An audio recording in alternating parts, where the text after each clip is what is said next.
In the heart of ancient Hermetic wisdom, a phrase echoed through the centuries: as above, so below. Simple in words, infinite in depth, it suggests that the universe is a mirror, reflecting what is above and what is below, and what is within and what is without. The cosmos and the human being are two expressions of the same creative mind, repeating patterns and energies across every scale of existence. In this journey, we will dive into the mirror of reality, where the macrocosm meets the microcosm, and uncover what it truly means to live inside a universe that reflects its own consciousness. Long before science and spirituality walked separate paths, there were civilizations that believed everything in existence was part of one mind. In ancient Egypt, priests and astronomers watched the heavens and saw more than stars. They saw reflections. To them, the universe was not a physical structure but a living intelligence, and humanity was but a single cell within its vast body. From this worldview emerged the Hermetic axiom: as above, so below, as within, so without. It first appeared on the legendary Emerald Tablet, attributed to Hermes Trismegistus, the mythical sage said to bridge the human and the divine. But this was no poetic metaphor. It was a law of reality. Everything that occurs in the invisible realms has a reflection in the visible world. Thought precedes form. Spirit becomes matter. Imagine the cosmos as a hall of infinite mirrors. Every atom, every planet, every heartbeat vibrates in resonance with the same primordial pattern. Hermes taught that if you understand the laws governing the smallest of things, you will understand the largest, because both follow the same universal geometry. The atom and the galaxy share the same blueprint. The human body and the universe mirror one another through sacred design. This means that what we experience as reality is, in essence, a reflection of the inner world. When humanity looks to the heavens for meaning, it is gazing into itself. The stars are not distant. They are symbolic neurons of a universal mind. The ancients called man the microcosm, a miniature version of the macrocosm. The tides, planetary cycles, and cosmic rhythms all repeat within us in smaller scales. Even modern science quietly agrees. The branching of neurons resembles the structure of galaxies. Rivers and veins follow the same fractal flow. The same current that moves the oceans moves the blood within us. Coincidence, perhaps, or the echo of a mind recognizing itself through infinite forms. That is why the Hermetic maxim was never meant as abstract mysticism. It was a practical revelation. To know yourself is to know the universe and the gods. Self-mastery is cosmic mastery, for if the world outside mirrors the world within, then transforming the mind transforms reality. But the mirror of reality is not passive. It reflects and amplifies. Every thought, every emotion, every intention is sent into the cosmos and returns multiplied. The ancient adepts knew this. To command the world, one must first command the self. To resist the mirror is to fight one's own reflection. And perhaps that's the hidden warning of as above, so below. If the outer world is our collective reflection, then the chaos we witness is the shadow of a fragmented inner humanity. When we forget our divine origin, the mirror shatters, and each broken shard reflects a different version of our fear. The first step, then, is not to fix the reflection, but to see it clearly. Because to understand what is above, one must first illuminate what lies within. When the inner light awakens, the sky changes because it was never separate from you. If the universe is a mirror, then what does it reflect? The Hermeticists answered simply, mind. Everything is mind, all matter, all movement, all life, are thoughts condensed into form. This is the first Hermetic principle, the all is mind. Nothing exists outside it. Every thought and emotion you generate vibrates at a certain frequency.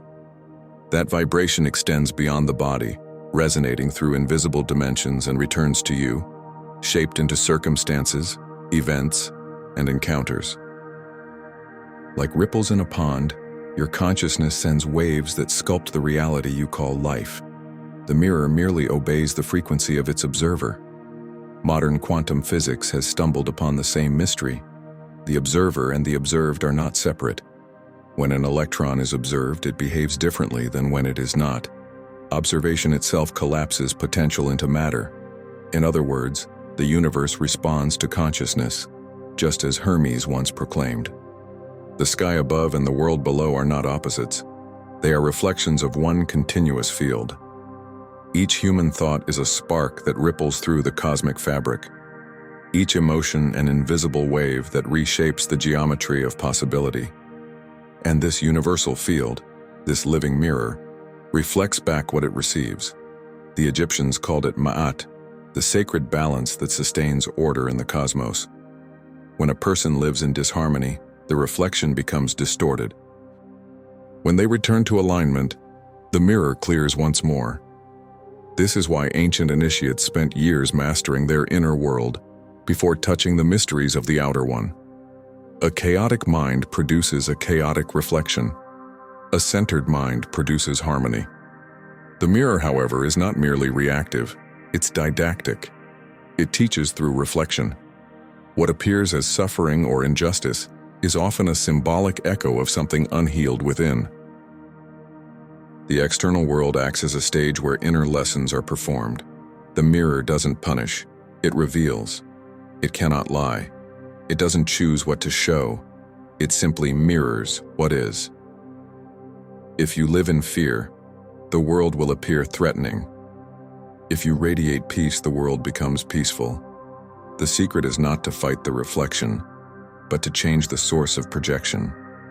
In modern language, we might call this field the quantum field, or the zero-point energy, or even the unified matrix, an ocean of infinite potential awaiting collapse by conscious observation. To the Hermetists, this was simply the mind of the all. Different names, same essence. Consciousness creates form.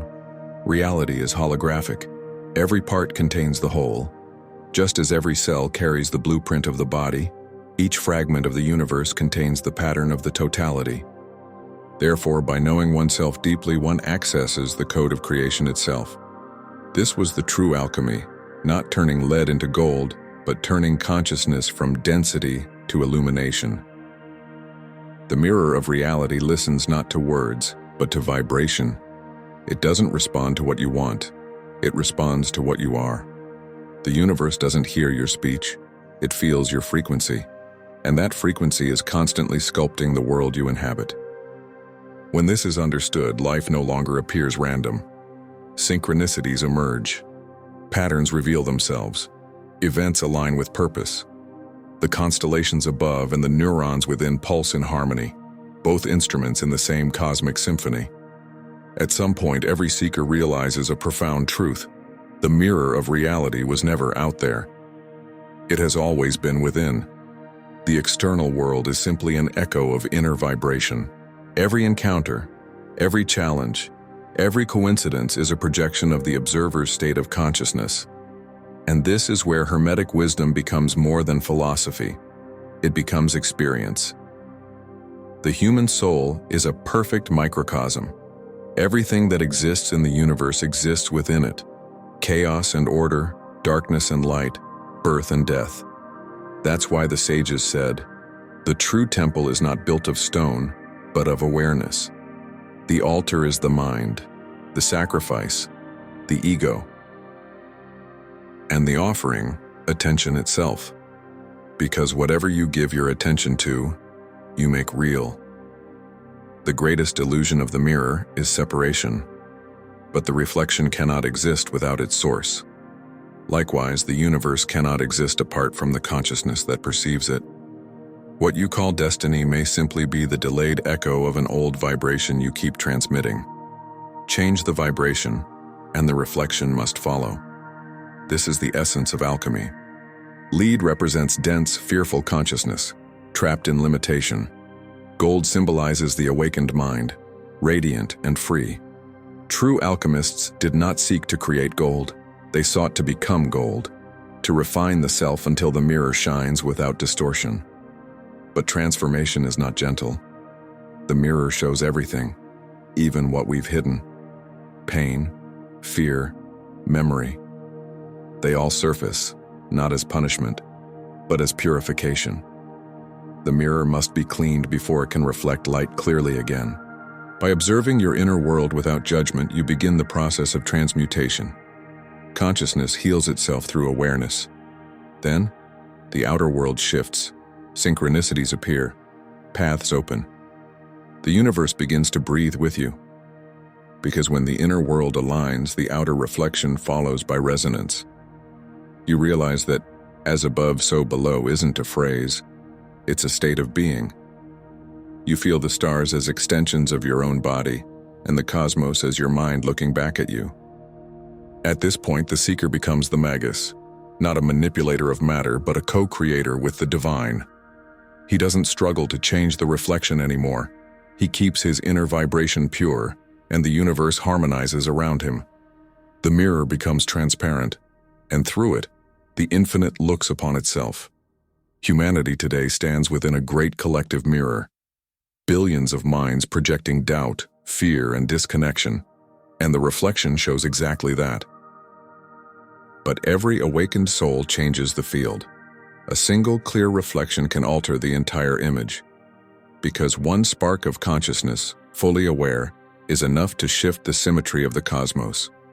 True power, then, is not control. It's illumination. The universe is the mirror of your light, and the brighter you shine, the clearer the reflection becomes. When the reflection recognizes its source, the circle completes itself. The universe awakens through you. The phrase "as above, so below" is more than a fragment of ancient mysticism. It's a living law of existence. It reminds us that the stars above and the thoughts within are bound by the same geometry, that consciousness is not contained in us, but extends through everything we see. When you gaze at the night sky, you are not looking outward. You are looking inward into the infinite layers of your own awareness.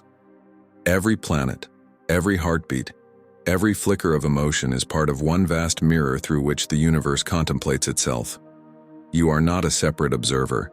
You are the reflection through which the cosmos becomes conscious. The alchemists and mystics knew this secret. To change your world, you must change your vibration. If the reflection appears chaotic, do not strike the mirror.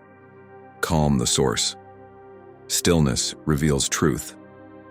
Peace reshapes form. Love clears distortion. And that's the quiet revolution of Hermetic wisdom, not conquering the outer world, but harmonizing the inner one. Because the higher always reflects the lower, and the lower always reaches toward the higher. To purify the self is to purify the cosmos.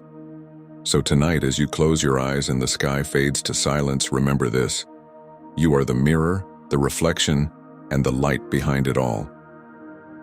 Everything you think, feel, and believe ripples through the infinite, returning to you perfectly formed. As above, so below. As within, so without. And when you truly understand that, you no longer look for meaning in the universe. You become the meaning itself.